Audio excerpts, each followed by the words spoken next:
beloved Boss Mike Cervera.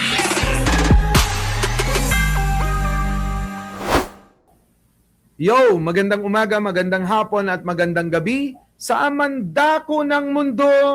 Naroon kayo. Siyempre, magandang buhay na rin para sa ating lahat mga kababayan. Eto na nga. Grabe ha mga kababayan. Oo, meron hong nag-usap na dalawang tanga. Dalawang tanga talaga. Eto hong mga kababayan, si Gluta Queen at si Retoki Queen. Grabe no? Gluta Queen, Retoki Queen. Wala pong iba ha, kundi po itong asawa ni Robin Padilla at ito pong si Aimee Marcos. Oo, na Retoki Queen. Ito naman kasing asawa ni Robin Padilla, si Mariel. Ito ho yung nasa Senado, nagdi-drip, nagpapagluta. Ayop na yan, oh. Ito na. Oh, pasok! Eto ho yan, mga kababayan, ha.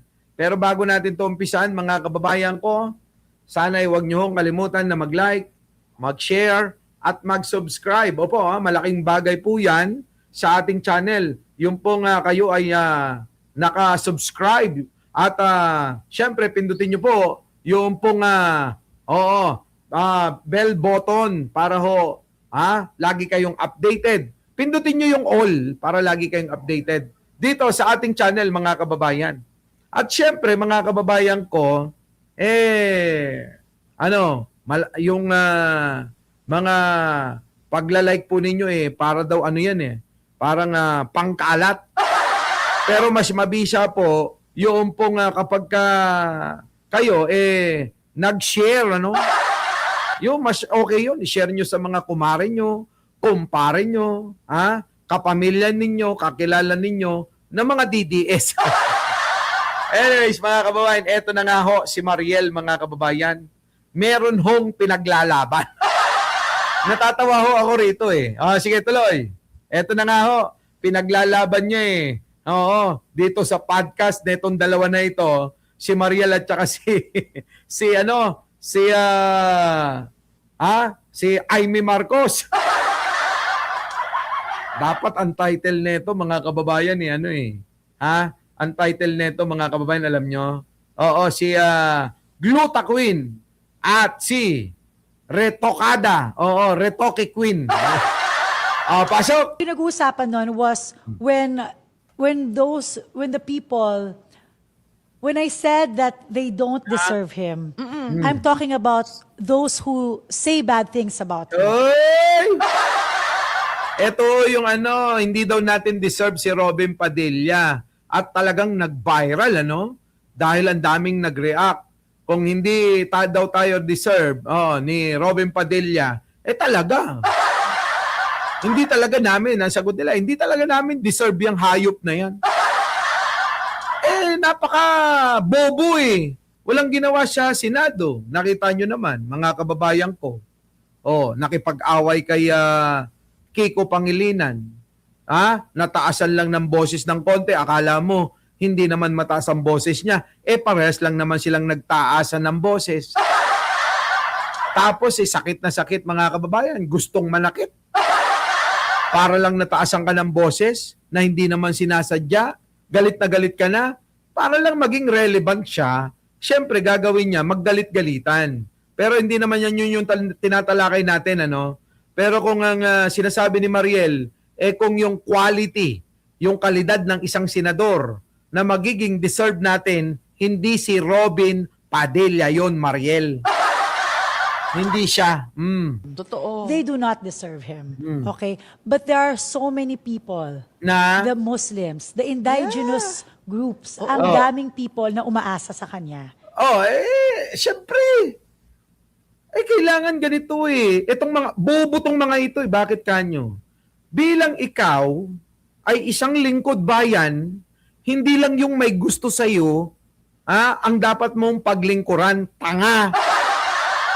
Bilang lingkod bayan, kay ayaw sa'yo, kay gusto sa'yo, wala kang magagawa, kundi maglingkod ka sa kanila. example ho mga kababayan ko. Si Pangulong Bongbong Marcos, maraming may ayaw sa kanya. 'Di ba? Pero ang Pangulo, walang pinipili.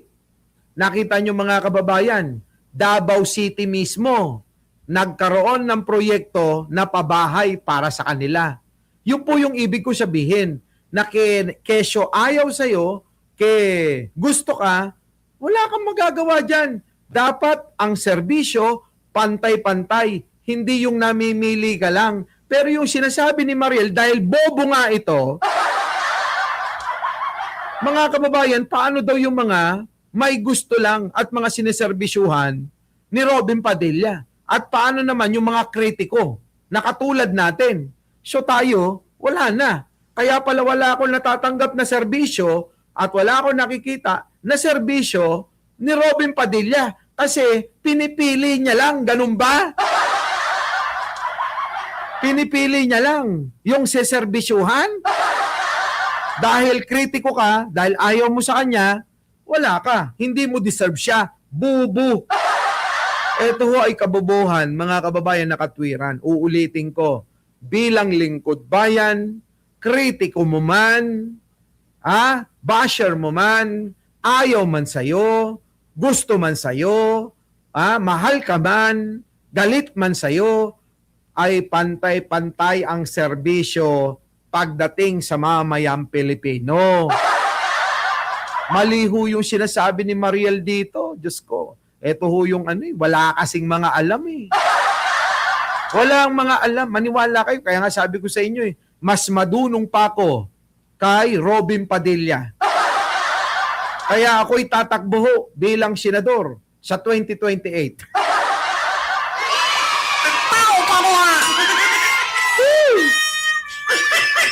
Diba? Kasi mas matalino tayo kay Robin eh. Eh di tayo na lang tumakbo. Walastik walang jo. Tingnan nyo mga kababayan. Sampulan natin ng kabobohan yan. Ito.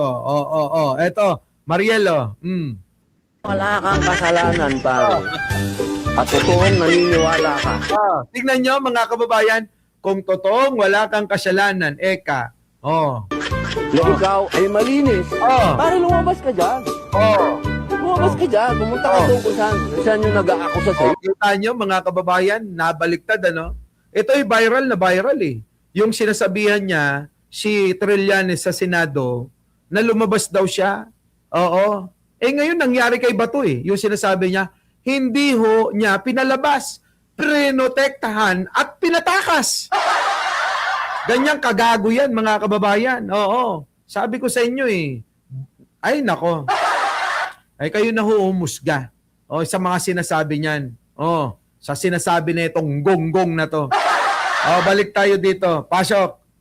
Committee ko yun eh. Yes. Yung indigenous. Tapos, minana niya, kaya nag-turnover ako sa kanya. Diba, Sen? Kawawa. Nagbulahan yung dalawang bobo. Ito naman si Amy, ayaw naman itama si Mariel. Ano naman alam ni Mariel dyan? Diyos ko po. Bobo na nga yung asawa. In-interview mo pa isang bobo. Kawawa talaga sila. So, kawawa talaga sila. Hindi pa po tapos. We need him. Yung mga How dapat many natin... can you say pure of heart? Di ba po? Katulad niya Yes. sa pub. Ay, Diyos ko! Nagutuan yung dalawang tanga. Tuloy. Public service. Yes. Pure of heart Para sa akin, yung sa Quran talaga, na totoo. yeah, and talagang to really make a difference, to help. Yun Gusto nga talaga sugurin yung mga Houthi sa Yeah. Iran. Kinakalat-kat ako. Inis na ako. Sabi ko, Rob, hindi ko na kaya yan. Ano ko ba? Ano yan? Puro, Diyos ko. Puro ganyan lang naman yan eh. Pag grandstanding, feeling matapang, irrelevant naman. Ayan o mga kababayan, mag-uutuan lang ho yan, dalawa na yan. Kita nyo mga kababayan, Kayo ho, ano masasabi nyo dyan? Paki-comment na nga lang ho. Oo. Dahil pagka tinuloy pa natin yan, mabibisit lang tayo. So mga kababayan, bago tayo mag-iwahiwalay, huwag nyo kalimutan na mag-like, mag-share, at mag-subscribe.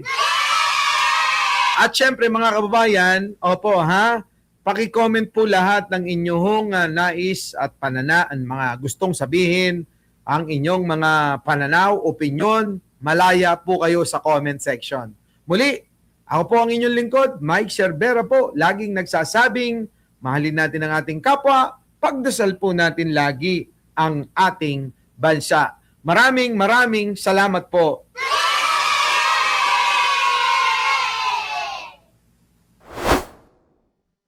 Our beloved Boss Mike Cervera.